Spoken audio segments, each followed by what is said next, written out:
mundo dos leigos, olá mundo da internet, olá mundo, sejam todos muito bem-vindos ao nosso canal. Estamos começando mais um podcast Fala Chefe, e para você que está chegando agora, aproveita, já se inscreve no canal, deixa seu like, comenta, porque o programa de hoje está para lá de especial. Nós vamos falar sobre saúde mental e eu trouxe aqui um especialista, meu amigo Marcos Mazzi, ele é psicólogo. Seja muito bem-vindo ao nosso programa, meu amigo, é uma honra ter você aqui conosco. Obrigado pelo convite e eu é que fico honrado de poder estar aqui contribuindo e vamos falar de saúde mental. Bora! A primeira pergunta que a gente faz para todos os convidados, meu amigo, é como tudo começou? Como que você chegou na psicologia? Bom, eu me formei como técnico em edificações em 1996 e do técnico a vontade era fazer psicologia. Eu tenho amigos que fizeram o curso. Mas aí tinham questões familiares, né, que achavam que isso não era vida, essa profissão não ia ser legal, isso era coisa de rico, de burguês, não era para mim. Então eu fui para a área da matemática, eu me formei como professor de matemática, tá? Eu fiz licenciatura em matemática e complementação em física. Eu dei aula no técnico, ensino fundamental e médio. Eu comecei a dar aula em 2000 e até o momento eu sou professor, apesar desse ano não estar lecionando, tá? Em 2018 eu me casei, a minha esposa fazia psicologia, ela estava no primeiro ano de faculdade, e eu comecei a me inteirar, falar com ela sobre saúde mental, sobre a profissão, comecei a ler um pouco sobre o assunto, e a vontade voltou. E aí eu voltei para a faculdade, fiz aí uma nova graduação. Hoje eu já estou fazendo a terceira pós-graduação aí no assunto. Que legal. E eu, finalmente, posso falar que eu migrei de profissão. Top. A gente vai ter um bate-papo legal, porque numa prateleira abaixo, vamos dizer assim, eu trabalhei durante muitos anos como terapeuta. E a psicologia, claro, ela sempre tem a grande base para isso. E aí, eu te pergunto, normalmente as pessoas têm os seus medos, traumas, fobias, inseguranças, desafios. E a gente vai falar sobre repetir um pouco de padrão. Mais específico, por que às vezes as pessoas têm tem uma tendência de escolher o parceiro sempre do mesmo, aquele jeito que não faz bem para ela, repete padrão do pai, às vezes se separa e repete o comportamento da esposa ou o marido anterior. Por que isso acontece? Hoje eu estou me especializando em terapia de casais. Legal. Tá? Isso normalmente acontece porque nós somos criaturas simbólicas. Eu aprendo símbolos, eu entendo aquilo como verdade e eu começo a viver dentro desse padrão. Então, por exemplo, uma pessoa tem como exemplo o relacionamento dos pais. Aquele relacionamento talvez ele não seja funcional, não seja saudável. Muitas brigas, até violência física, tá? A pessoa não quer isso para a vida dela, mas ela entende intimamente, inconscientemente, de que aquilo é o relacionamento. Então eu começo a procurar repetir esse padrão, porque internamente, lá no inconsciente, eu identifico que aquilo é um relacionamento. Então, por exemplo, a mulher que vivencia isso dentro de casa, vivencia os pais brigando, quando ela arruma um namorado ou quando ela tem interesse em alguém que seja muito pacífico, muito tranquilo, muito amoroso e respeitoso, inconscientemente ela não vê aquilo num potencial parceiro, né? Então ela tem o símbolo do que é o relacionamento. Então esses padrões de vivência é que vão, regem tudo aquilo que a gente procura, tudo aquilo que a gente busca. A terapia serve normalmente para eu começar a quebrar, identificar esses padrões e quebrar esse processo. Tentando entender o que é funcional e o que não é, quebrando um pouco certas crenças que eu tenho e me fazendo buscar algo que seja pelo menos mais saudável ou mais agradável, né? Então essa repetição, ela é bem do humano, né? Entendi. Eu entendo aquilo, eu identifico inconscientemente que aquilo é o relacionamento, apesar de não gostar, apesar de não querer, aí eu saio de um relacionamento, entro em outro como uma pessoa que eu identifico às vezes o mesmo padrão. E as pessoas em volta, né, que estão fora da situação, é muito fácil observar de fora, falam, mas o sujeito não aprende, mas ela não aprende que isso não dá certo. Ela não aprende porque ela repete padrões daquilo que ela está acostumada, daquilo que ela entende como verdade. Legal. E, doutor, antes da gente aprofundar mais no assunto, eu gostaria que o senhor facilitasse a comunicação para o nosso telespectador de uma forma simples. Quando fala assim, inconsciente, muitas vezes as pessoas confundem com estar desmaiado, estar sem a consciência, a memória. O que seria o inconsciente dentro desse assunto que a gente está abordando? E o que seria a crença que o senhor falou? Tem alguma coisa a ver com religião? A crença é aquilo que eu acredito. Então não tem que ser com religião. Tá. Se uma pessoa conhece alguém que seja um pouco mais bruto, rústico, violento, e eu acredito que isso é necessário para me proteger, então é uma crença, tá? No caso que eu citei, pessoas que veem relacionamento disfuncional dos pais, normalmente essa mulher, principalmente a mulher, isso acontece com os homens e tem acontecido cada vez mais de homens chegarem no consultório com esse tipo de queixa, tá? De mulheres que são um pouco mais ríspidas, que levantam a voz, que desafiam ou até que humilham, né? Isso tem acontecido. Mas essas pessoas, elas vão enxergar na violência do outro, e eu não estou falando só de violência física, seja de qualquer forma, elas vão enxergar como uma questão de força. E se eu estou me relacionando com alguém que é forte, essa pessoa me protege. Então isso é uma crença, o que não é verdade. Eu me relacionar com alguém que é violento, normalmente eu vou ser coagido, não protegido, né? Então, quando a gente fala de crenças, é sobre isso, sobre o que eu aprendi, sobre o que eu identifico como normal e às vezes é disfuncional. Agora, a questão do inconsciente, ela é assim, é algo que não está planejado e não está claro, é algo que está íntimo. Então, conscientemente eu planejo em buscar alguém que seja minha parceira, alguém que seja doce, que queira receber carinho, que me faça carinho. Inconscientemente, quando eu encontro uma pessoa assim, eu posso identificar como um parceiro não confiável, um parceiro que é muito submisso, um parceiro que é desagradável, alguém que não toma a frente. Quando a gente fala do inconsciente, eu estou falando de conteúdos que a gente tem, são questões internas que eu mesmo não percebo, mas elas afetam minhas decisões. Entendi. E assim, pegar um parênteses aqui.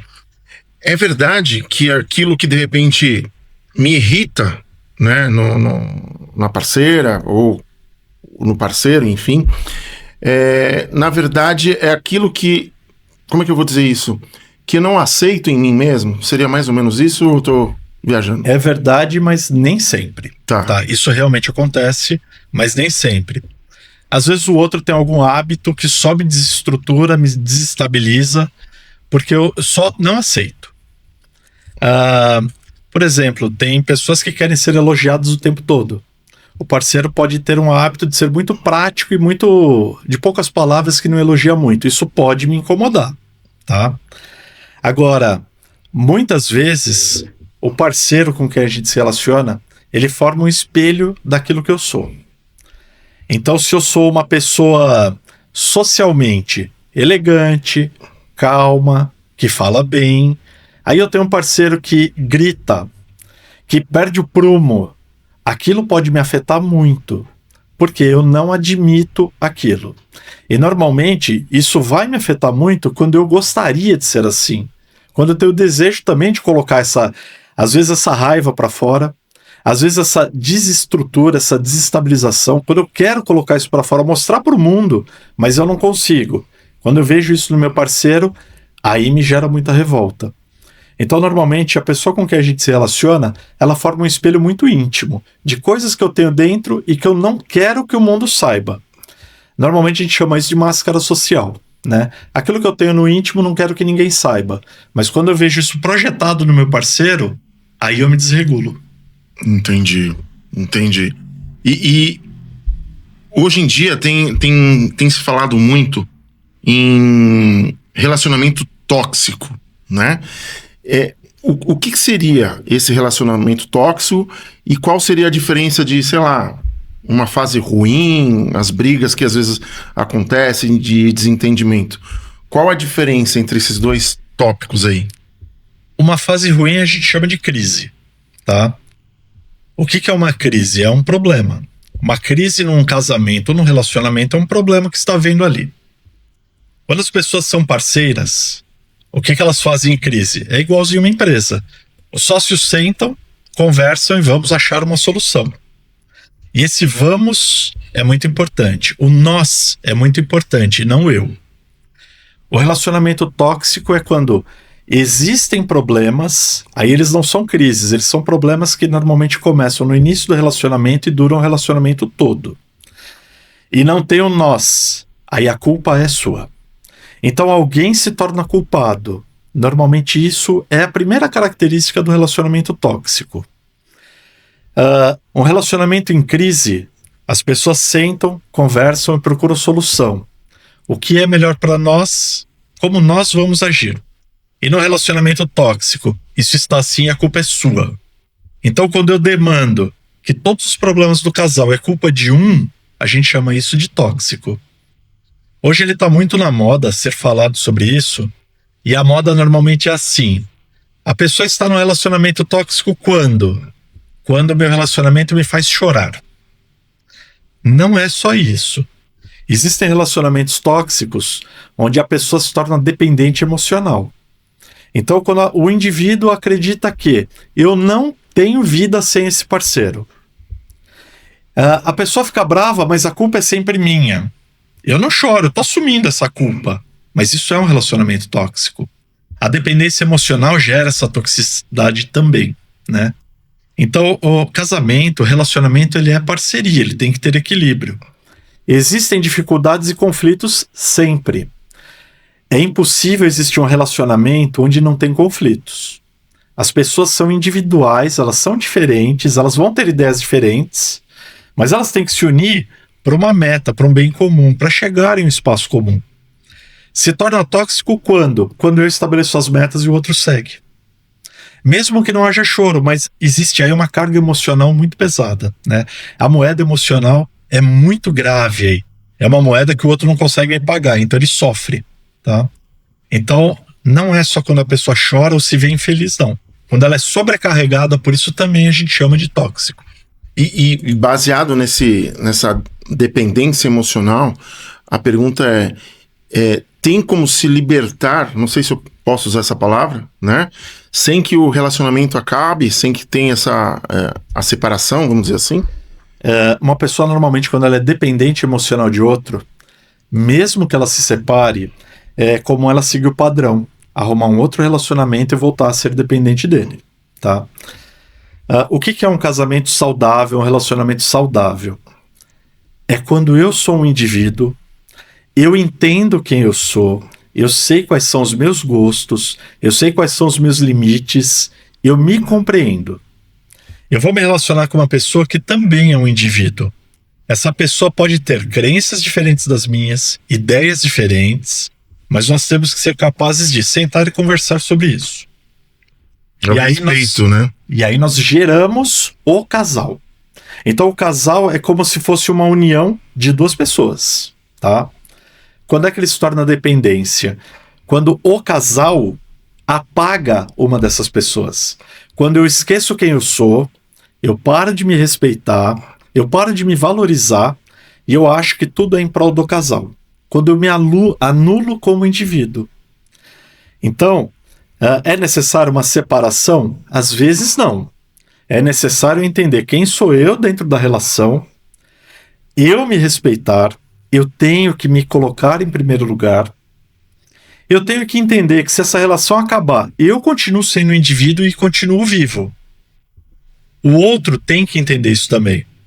E juntos, trabalhando pelo casal, tá? Então, normalmente o que a gente orienta? Você está numa relação onde você não sabe mais do que você gosta, você não sabe quem você é.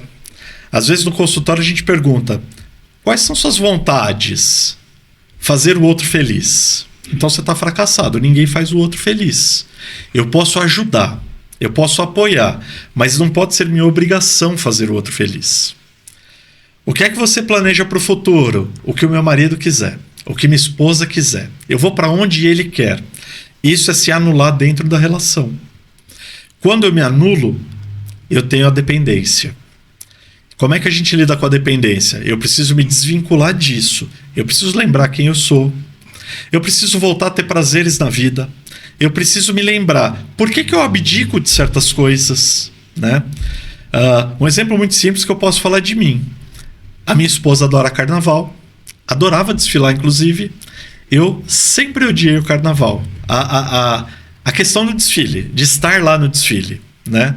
Fui desfilar com ela. Eu queria? Não. Eu me anulei para isso? Também não. Foi um combinado, eu vou fazer isso. Mas eu gosto de ir para certos lugares, você vai me acompanhar. Combinados não tem problema. Eu sei que eu estou fazendo algo que eu não quero, faço por ela e ela faz por mim.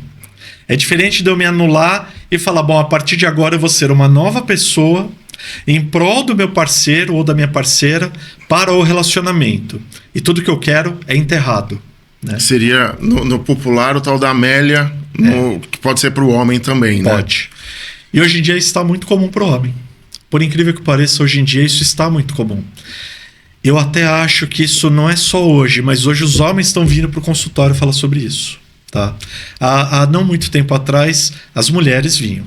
Hoje em dia não, a gente tem muitos relatos de homens vindo, perguntando, eu estou certo? Eu deveria me impor mais? Então a questão não é se impor, é se conhecer, é saber o que eu quero e ter esses limites claros. Tá? E pegando isso, qual é o limite do posicionamento? E se o posicionamento ele é importante para gerar resultados? Dentro do relacionamento eu não consigo falar isso. Eu preciso falar isso antes do relacionamento. Qual é o meu limite? O que é que eu quero? Tá? Então, por exemplo, eu aceito traição? Eu não sei. Fora do relacionamento eu tenho que pensar nisso. Eu aceitaria uma pessoa que me trai? Outra coisa, o que eu considero traição? Eu aceito uma pessoa que tem liberdade total e não me dá satisfação nenhuma? Que chega em casa a hora que quiser, que sai a hora que quiser e eu não sei onde está? Eu vou aceitar isso? Eu preciso saber isso normalmente antes. Entendi. E quando eu começo a me relacionar, aí é que eu me posiciono e falo, olha, isso aqui não dá. Isso aqui ultrapassa um limite que eu não me permito. Entende? Então eu tenho, primeiro conhecer os limites, conhecer aquilo que eu acho intolerável, conhecer aquilo que é negociável e aquilo que eu quero. E eu tenho que colocar isso às claras na mesa para a pessoa que eu vou me relacionar. Eu tenho que colocar muito claro, olha, isso aqui eu não aceito em hipótese alguma. Isso aqui eu não gosto, mas é negociável. Eu consigo conviver. E isso aqui eu quero. Entendi. Uma coisa que eu tenho visto muito e que está pegando muito jovens, principalmente, casais jovens, é a questão dos filhos. Um chega no consultório falando, eu queria ter filhos e ele não quer ou ela não quer. Quando vocês casaram, qual era o combinado? E aí é que veio o pulo do gato. Não teve combinado. Porque é óbvio, quem casa quer filho. Então, quando você fala como comunicar o limite, como estabelecer isso, tem uma coisa que é muito importante. Primeiro, eu tenho que ter claro para mim e poder comunicar para o outro. E segundo lugar, que eu acho mais importante, não existe nada óbvio no relacionamento. Aquilo que eu acho que é óbvio, não é, tem que ser dito. Sabe a história do é óbvio que isso me magoa? Meu marido chegou em casa, viu que eu estava triste, é óbvio que essa atitude me magoa. Não, ele não sabe com quem você falou, o que você leu antes de chegar, o que passou pela sua cabeça. O óbvio tem que ser tirado desse vocabulário. Eu lembrei de uma passagem tem um pastor, o Cláudio Duarte, que ele fala não sei se o senhor já ouviu, da caixinha do nada. Que o homem, quando chega em casa, o homem tem várias caixas. E aí a mulher já começa, não, porque o filho, o marido, a conta, isso aqui. E aí ele precisa sentar de frente à TV meia hora e tá assistindo televisão, até ele brinca. O que você tá assistindo? Nada. e aí tem que fechar uma caixinha para abrir outra, né? E baseado nisso, eu acho interessante. E pegando essa linha, eu publiquei um vídeo na segunda-feira que viralizou de uma forma absurda. Resumindo, é um casal que tá brigando no supermercado. O cara meio que tá indo pra cima da mulher de uma forma física. E aí vem um terceiro para defender a mulher e começa a ir pra cima do cara. E aí a mulher se revolta com a atitude do externo e começa a bater no cara que ia defender. E assim, se olhar na minha página, tem comentários de tudo quanto é tipo, xingando a mulher, defendendo o cara, defendendo o outro. E assim, na cabeça do ser humano, o que vem a ser certo, o que vem a ser errado baseado nisso? Então, hoje em dia tem uma questão que todo mundo acha que tem o direito de se posicionar. Eu acho que as pessoas têm direito de se posicionar, mas não agir da maneira que bem entende. Essa questão de ir em auxílio de uma mulher hoje, ela é muito complicada, né? Se eu sou gentil, eu estou chamando ela de sexo frágil. Isso é uma coisa que eu já ouvi algumas vezes em consultório. Da pessoa falar para mim, só fui simpático com a mulher e ela meio que me agrediu. Ela me agrediu verbalmente, ela falou, eu não preciso de homem para nada. E ao mesmo tempo que eu tenho visto nos jovens adultos principalmente, eles estão com medo hoje de serem gentis. Eles têm medo de ser vistos ou como fracos ou de serem agredidos, né? Então quando fala o que é certo, bom, o certo é a gente ser menos reativo. Hoje em dia a sociedade está muito reativa. As pessoas estão agindo de maneira muito individualista e muito violenta. Nós estamos perdendo aí a capacidade de diálogo, né? Pós-pandemia piorou? Eu acredito que sim. Eu estava dando aula para adolescentes antes da pandemia, durante a pandemia e depois. E eu vejo uma diferença muito grande, tá? A pandemia fez um evento na nossa sociedade que foi o isolamento. Só que eu não me isolei ficando fechado em casa. Eu me isolei na rede social. Então, fisicamente, eu estava isolado. E aí foi nessa época que começaram as discussões sobre as bolhas, né? Então eu comecei a me comunicar só com quem pensa igual a mim. O que isso gera? Eu paro de ter empatia pelo outro. Se você pensa diferente, você não pensa diferente, você vira um inimigo. Você está indo contra a minha natureza. Eu cheguei a ouvir aluno falar isso. Isso é contra a minha natureza. Eu não admito isso numa sala de aula. Quer dizer, um aluno falando que não admite o outro expor certas ideias que ele era contrário. Então essa capacidade de diálogo, ela está muito fragilizada hoje em dia. E a polarização política piorou bastante, né? E aí tem a nossa necessidade de agrupamento. Eu preciso me identificar com um grupo, porque com um grupo eu sou forte. Sim. Sozinho eu morro. Em grupo eu sou forte. Então, se eu tenho muitas visões políticas, é um grupo fragmentado. Aí eu tenho uma polarização, 2 polos, onde eles ficam fortes. E aí eu falo, essa galera me protege, eles são iguais. E a outra? Não, a outra não serve mais. A outra tem que ser extinta. Eu tenho praticamente 50 anos e eu lembro, parentes, tios principalmente, né?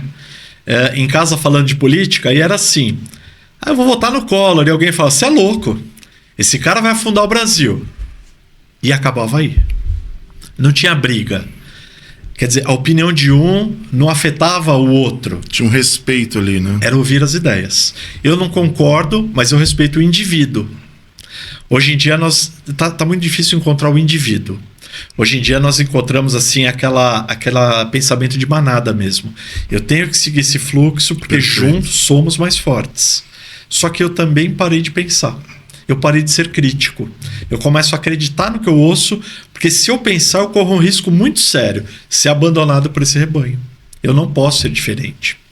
Isso foi uma coisa que eu vi assim muito claro acontecer quando começaram as redes sociais. Eu vi esse movimento começar lá para 2012, nos adolescentes. Agora, no pós-pandemia, isso escalou para um pico assim muito alto. Entendi. E falando agora, falando de adolescentes, enfim, falando um pouco das crianças, tem a divergência ali do casal e muitas vezes tem uma criança envolvida no processo. E a gente percebe que às vezes a criança ela se esconde muito atrás de uma tela, ou às vezes o pai e a mãe, para deixar a criança quieta, toma o celular, vê o YouTube, algo assim. Isso tem piorado bastante com o passar do tempo, o isolamento social da criança, enfim, basicamente seria isso. Bom, vamos lá. Quando a gente fala de telas, não são só telas, mas é a internet em geral, tá? O que tem acontecido hoje? Isso eu já ouvi muitas vezes. Você não deve deixar celular na mão de criança. Vai gerar uma criança com muita ansiedade, desequilíbrio emocional e muitas outras coisas, tá? Qual é a primeira reação dos pais quando ouvem isso? Você não sabe o que é esse moleque ou essa criança sem o seu celular na mão. Muitas vezes eu ouvi isso, não só no consultório, mas fora dele principalmente. Quando você tiver os seus filhos, você vai ver. Tá falando isso porque não tem, né? Então, a gente meio que já acostumou, já normalizou isso. Eu vejo crianças aí de 5 anos de idade que já ganham o celular dos pais. Não é nem que eles pegam, não, eles já têm o deles. Um iPhone 17, às vezes. Que é para os pais também não serem incomodados, né? Bom, o que isso vai gerar? É o que eu falei das redes sociais. Eu começo a conversar somente com pessoas que pensam igual, então eu não sou mais aberto a outras opiniões. Mas isso é o adolescente. Quando a gente fala de criança, é bem pior, tá? Em primeiro lugar, o que as crianças faziam antes do celular? Elas tinham que brincar. Eu, na minha casa, tinha uma televisão, um pai severo, que chegava em casa e falava: some daqui que eu quero assistir TV, criança faz barulho, vai brincar no teu quarto. A criança estimulava o quê? O raciocínio e a imaginação. Então esse lúdico, ela era muito importante. Eu exercitava a imaginação. Quando eu tenho imagens e som pronto, eu me torno ali só um espectador passivo das imagens. Primeiro, aquilo é viciante porque é estimulante demais. Muitas cores, muitos sons. Sensorialmente eu estou muito estimulado. E eu paro de imaginar. Tá? Eu quero tudo pronto.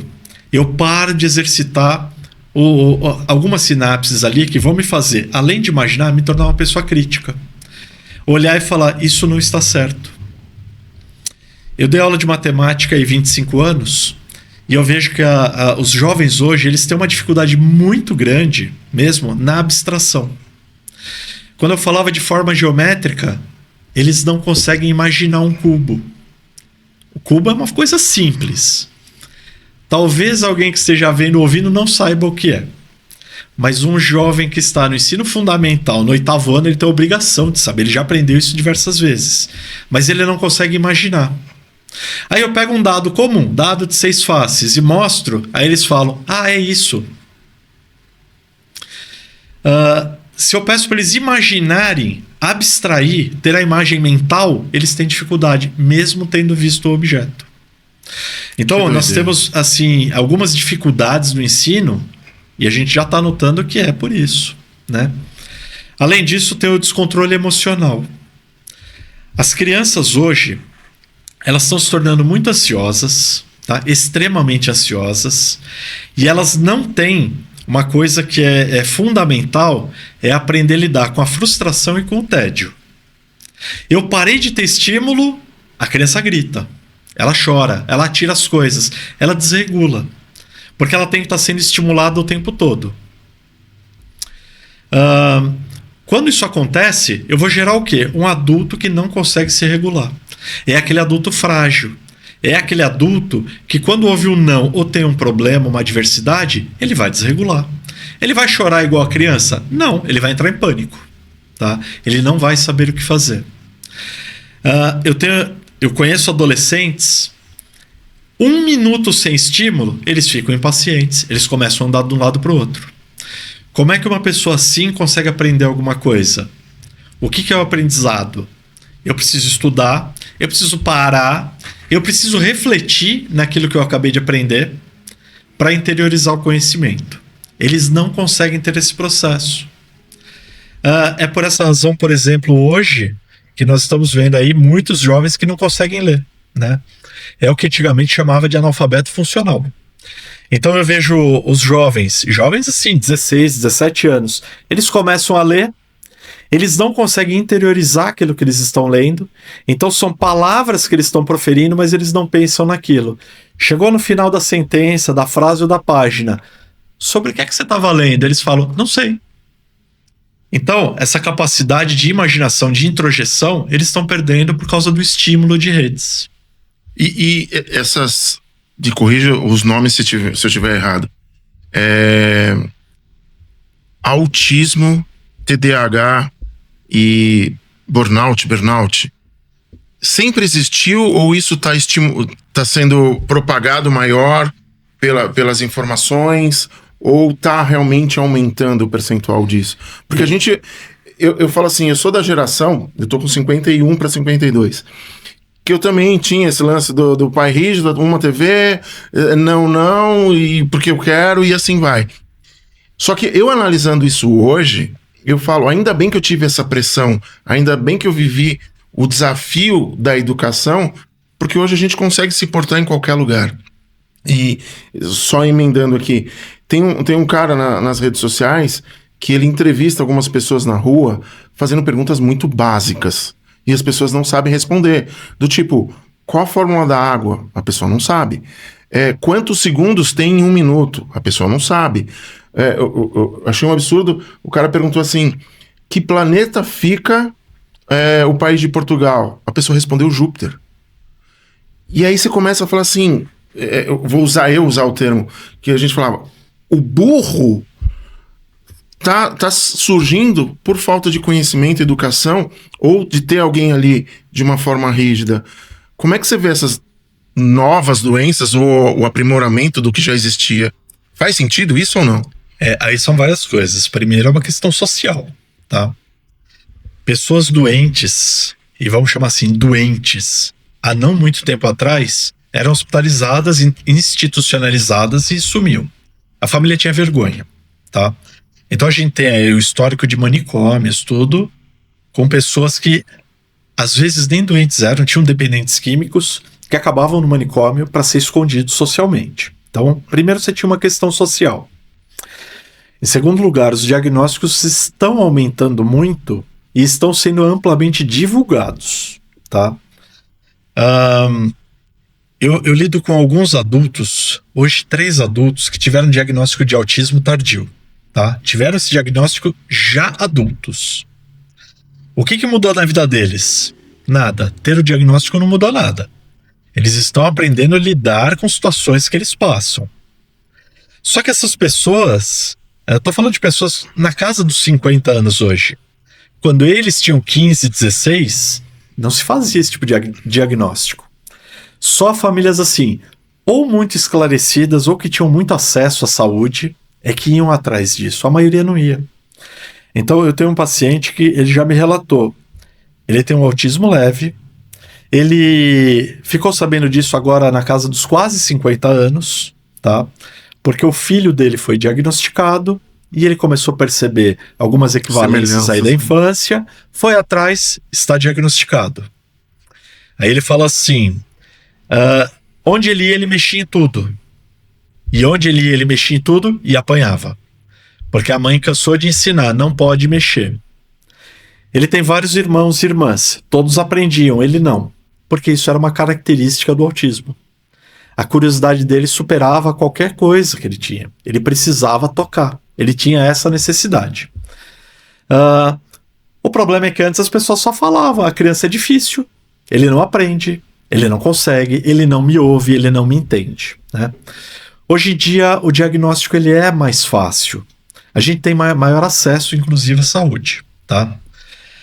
O problema é que eles ficaram muito populares. Hoje em dia, fala-se muita coisa também que não é muito correta, tá? Sobre diagnóstico. Por exemplo, toda vez que alguém no consultório fala para mim, eu tenho autismo ou eu sou ansioso, a primeira pergunta que eu tenho que fazer é, me fala o nome do médico que fez o seu laudo? 99% das vezes não, eu não tenho, eu já sei que eu sou, porque eu vi no vídeo, porque eu fiz o TikTok, porque eu vi no Google, né? Então, existe esse problema também, das pessoas estarem assumindo patologias, das pessoas estarem assumindo hábitos, das pessoas estarem assumindo neurodivergência, inclusive, sendo que ela não tem, mas ela tem alguma característica, então ela sai dizendo que tem, tá? Eu acho muito importante hoje em dia a divulgação. Ela é muito importante, sim. As pessoas têm que saber lidar com as diferenças. Eu sou da época que tinha uma classe especial na escola. A gente tinha medo daqueles alunos, porque olha o absurdo. Não chega perto deles porque eles mordem. Cara. E eu aprendi isso. Hoje em dia, dando aula para alunos que são autistas, usam o cordão, se identificam, falam com a turma. Eu tive aluno de 12 anos que falava: pessoal, por favor, não faz tanto barulho porque isso me incomoda e eu posso desequilibrar. Então hoje eles falam mais abertamente. Então eu acredito que nós vamos ter uma população muito mais consciente nesse sentido, tá? Tem aumentado os diagnósticos? Eu acho que tem se falado mais. Estamos indo mais atrás de diagnóstico, tá? Não que a neurodivergência tenha aumentado, tá? E por último, tem o comportamento social, né? Então, hoje, eu dando aula, eu lidei com alguns pais que chegavam na escola e falavam assim: eu queria que você fizesse uma carta pro psiquiatra ou pro neurologista descrevendo o TDAH do meu filho. Eu falava: eu sou professor, eu não posso fazer isso. Eu posso falar como ele é aqui. Aí você faz a carta e manda. Aí a pessoa volta depois de um tempo e fala: não, essa não serviu. Ele falou que por essa descrição o meu filho não tem TDAH. O que eu quero dizer com isso? Alguns pais não estão dando conta de educar os seus filhos adequadamente e estão procurando diagnóstico. Para fazer como desculpa. Para falar: olha, não é que eu falhei. Não, é porque ele tem um diagnóstico que tem que ser perdoado. Então isso eu vi na escola. É muito comum? Não. Mas tem acontecido, tá? Tem acontecido bastante. E muitos adultos indo atrás de diagnóstico, que antigamente não iam. E isso é interessante. Teve uma outra convidada que veio aqui e ela estava falando sobre os tipos de gerações. Tem a X, Millennium, Z, enfim. E cada um pensa de uma forma, vê o mundo de um jeito e não está se achando no primeiro momento o equilíbrio. Todos são extremistas. E o que eu percebo nessa nova geração, vamos dizer assim, é que a gente falou sobre o imediatismo, eu falo muito assim, as pessoas hoje elas não querem trabalho, elas querem emprego. Isso.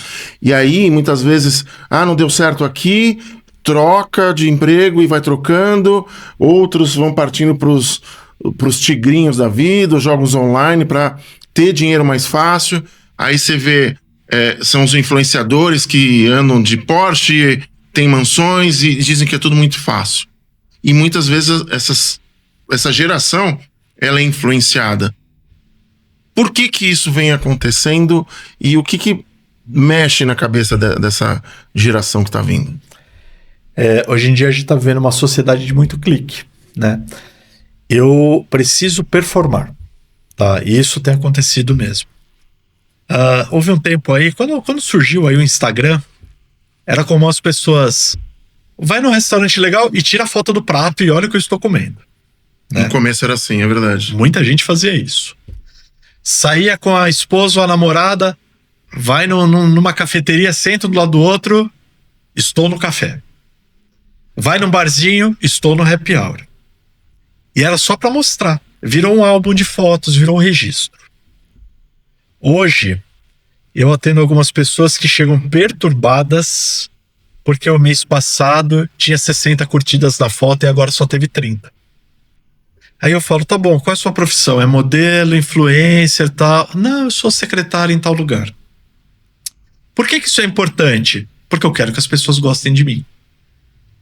Então, a princípio começou essa questão de performance. Eu preciso performar, eu preciso ficar famoso, eu preciso ser querido. Isso é ser querido, muitos likes.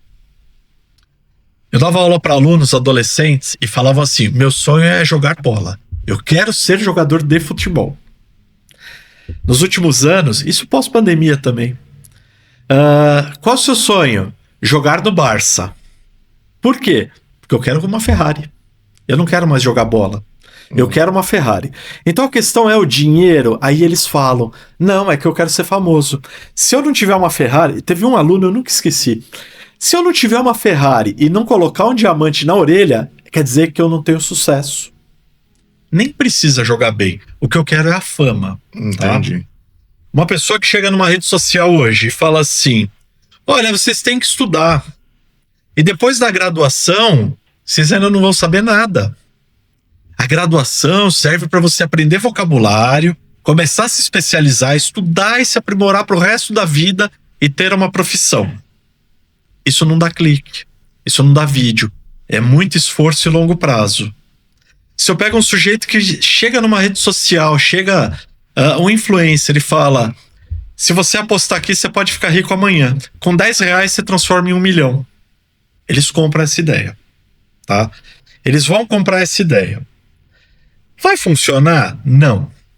Por que é que eles não param? Porque eles precisam daquele estímulo dopaminérgico imediato o tempo todo. É aquilo que a criança aprendeu com a tela. Eu não tenho direito ao tédio, eu preciso de estímulo. O estímulo de uma possível riqueza inesperada e imediata é grande. Isso gera muita adrenalina pra gente. É o ato compulsivo. Tá? Esse é o vício, né? Popularmente a gente chama de vício, mas essa é a compulsão. Eu faço uma aposta pequena porque deu certo para o influencer, ele tá falando e eu acredito nele. Eu sou pouco letrado, então eu acredito no que falam, eu não penso no assunto. Eu fiquei empolgado porque dos 17 números eu acertei 9. Eu falo, nossa, se eu acertasse mais 2 eu ganhava um dinheirinho. Então eu continuo. E eu preciso o tempo todo desse estímulo. Né? Então é aí que a nossa sociedade está indo. Hoje em dia a gente tem tratado muitas pessoas que estão mesmo com vício em apostas, tá? Ele é uma atitude, ele é uma dependência muito complexa. A pessoa normalmente ela esconde aquilo, ela não aceita que isso é um problema, porque ela acha que ela só está na maré de azar. Isso é uma coisa que a gente ouve muito. Eu, particularmente, eu tive 2 pessoas que me procuraram por esse problema, de falar, olha, o meu marido tem um problema de apostas. Você tem agenda? Como é que faz? Tem agenda, aí vem o marido. Aí você pergunta para ele, como é que eu posso te ajudar? Teve um que falou exatamente assim para mim, só ficar de boa aqui 50 minutos para minha esposa pensar que isso é um problema e que eu vou me curar. Porque ela não entende que é uma maré de azar. Eu tenho todo um sistema e eu vou ficar rico antes do fim do ano. Então, começa por aí o problema. A pessoa não admite que é um problema. Ela não entende que isso é um problema. O segundo ponto é, eu preciso desses estímulos. Isso se torna um vício mesmo. Porque eu vou lá, eu aposto R$100, eu aposto 200, eu aposto 300. Aí, de repente, eu ganho 500. E eu falo, agora eu tô começando a ganhar. Algumas das pessoas que eu já lidei com esse problema... Quando você fala para ele, tá bom, pega tudo que você ganhou nos últimos 60 dias e põe no lápis tudo que você gastou. Todos eles vão falar, eu não sei quanto eu gastei. Todo aplicativo é possível saber, mas eles fazem questão de não ver. Começa a registrar isso. Aí eles ficam horrorizados. Eu achei que eu tava ganhando, mas eu já gastei 10 vezes mais. 20 vezes mais. Acontece um outro evento que é assim. Eu faço aposta e eu gasto dinheiro. Chega o boleto em casa. Eu não quero falar para minha esposa que eu não tenho para pagar. Porque eu falei para ela que eu vou tomar cuidado. Chegou um boleto de 100, eu tenho 50, eu gasto 50 tentando ganhar os 100. Eu não falo que tá faltando 50. Entendi. Hoje a facilidade de eu criar um cartão de crédito virtual, um monte de banco virtual e conseguir crédito fácil, tem piorado muito isso, né? Então a gente tem o início do estímulo ali na infância, que eu não aceito o tédio, eu preciso de estímulo rápido. Essa compulsão ela é muito estimulante. Eu tenho vergonha de falar. Eu não considero que é problema muitas vezes. Em geral, consideram que é problema quando? Quando vem o divórcio. Aí fala, não, eu preciso me curar para ter a minha esposa de volta. Esses até que se empenham, né? E o último problema que é muito sério, como é que a gente lida com compulsão e adicção?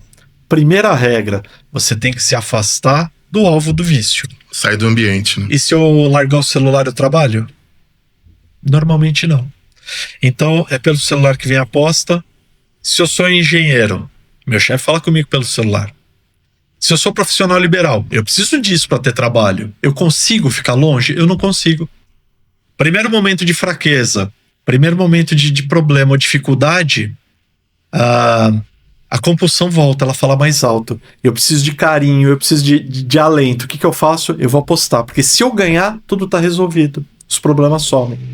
Então, é uma situação delicada, é um problema muito sério hoje.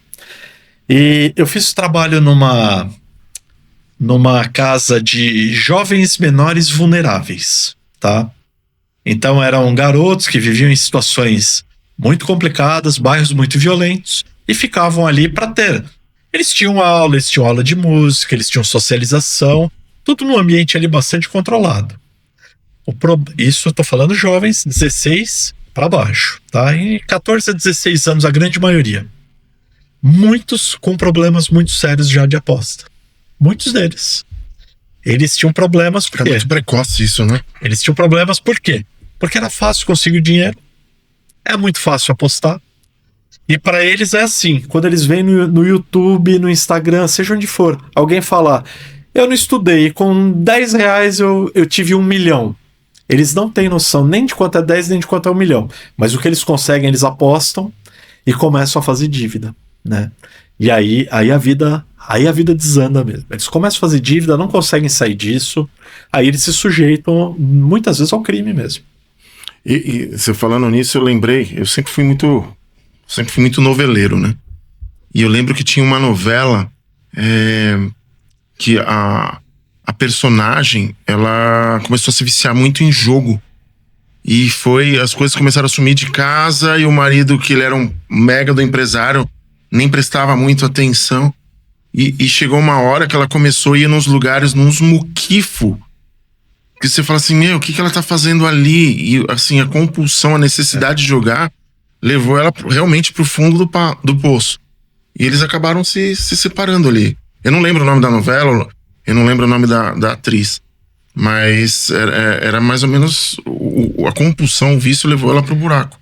E entrou na bebida também, né? Tem uma coisa que as pessoas não entendem. O que é a compulsão? A compulsão não é só um hábito, tá?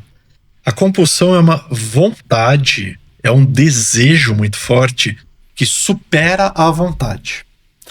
Então tem muita gente que fala assim, mas o sujeito não pensa nos filhos. Eu vi muita palestra do AA e eu ouvi esse argumento. O sujeito bebe. Ele não pensa nas crianças. Não, ele pensa, mas ele está adoecido. Ele precisa de um tratamento. Ele pensa, mas ele não consegue se controlar. A compulsão é aquilo que supera o meu autocontrole. Quando a gente fala de substância, todo mundo entende. Ele está viciado porque o cérebro dele precisa do álcool. Os neurônios precisam da droga. Agora, quando a gente fala do hábito compulsivo, ele também é o adoecimento, só que as pessoas parecem que têm uma dificuldade em aceitar isso, porque eu não estou ingerindo nada, mas continua tendo a mesma relação, tá? É o desejo que supera a vontade consciente, então eu preciso de todo um trabalho, todo um tratamento para isso. Entendi. E assim, a gente está quase chegando no final do programa, e a gente falou de casal, de crianças, de jovens, enfim. Qual que é o momento exato, o start para a pessoa falar assim, eu preciso de ajuda, eu preciso procurar um psicólogo, um terapeuta, um psicanalista, alguém que trabalhe com a minha saúde mental? As pessoas normalmente procuram quando elas têm um diagnóstico, tá? Então, normalmente, o que acontece? Eu vou no psiquiatra, no neurologista, ele vai me medicar e fala, você precisa de terapia. Isso é o que normalmente acontece, tá? Deveria ter um caráter mais preventivo. Eu não estou conseguindo lidar com uma situação, eu procuro um terapeuta.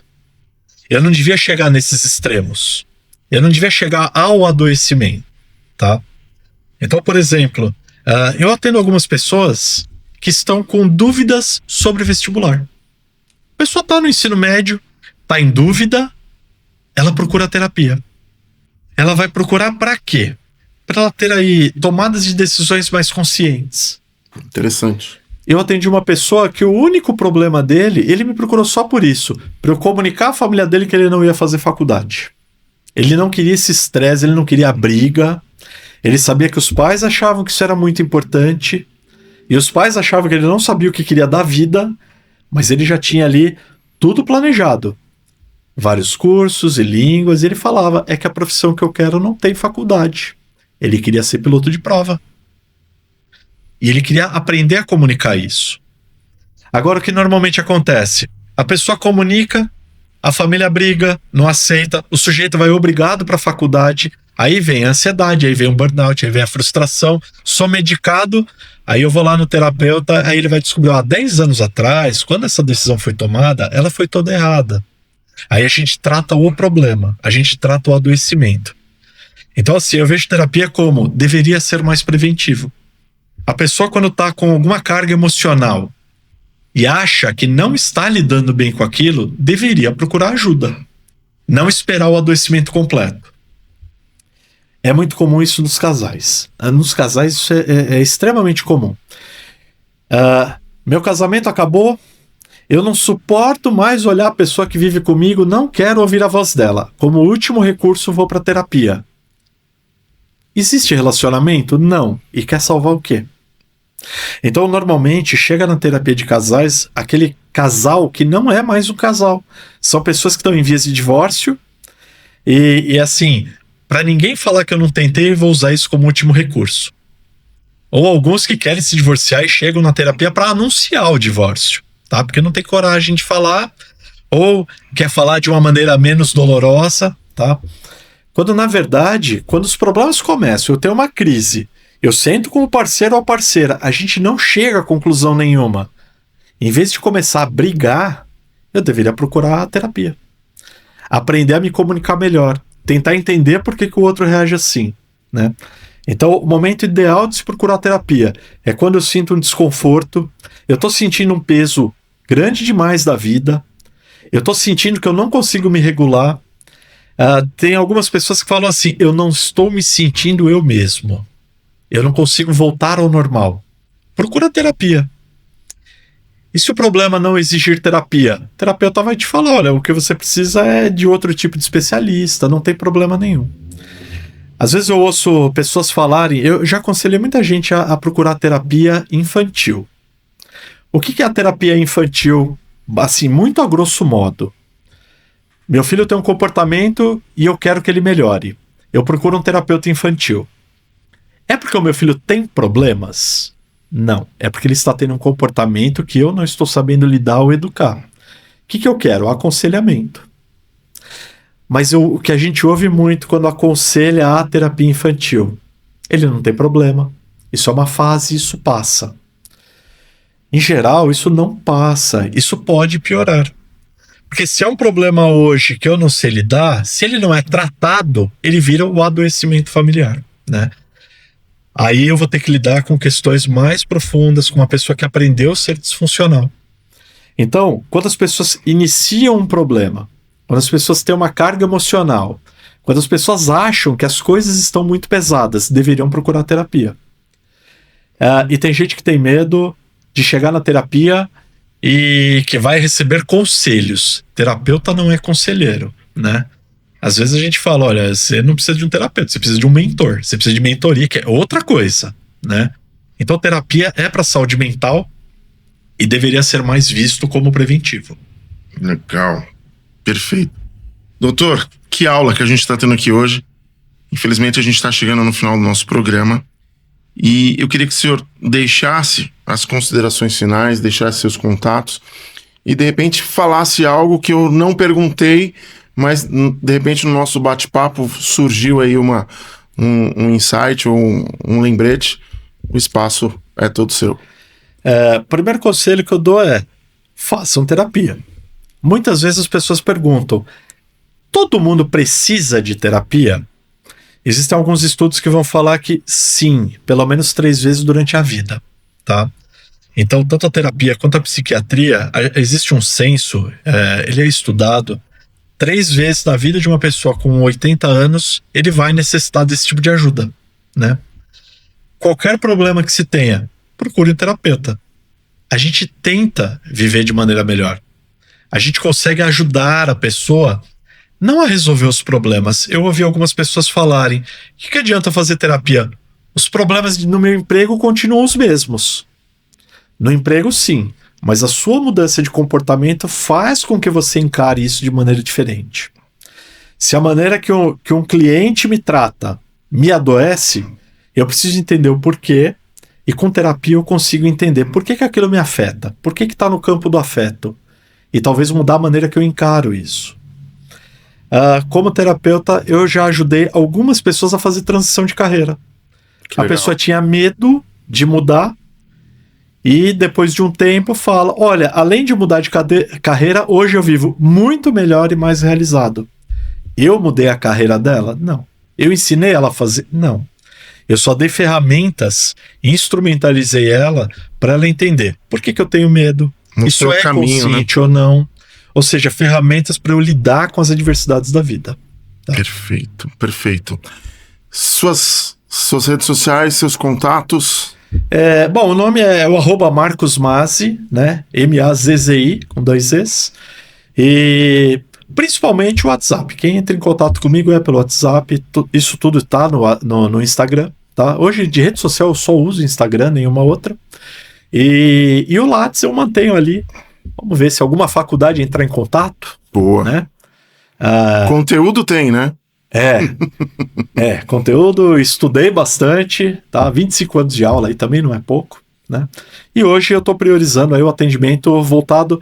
Eu falo para casais, mas o que eu atendo primariamente são pessoas com problemas de relacionamento. Tá? Entendi. Às vezes alguém dentro do casal fala: quero terapia de casal, e o outro: não, eu não aceito, não quero. A terapia é feita individualmente também, tá? Então existe sim todo um trabalho, um estudo para ajudar pessoas que estão dentro de relacionamentos. Perfeito.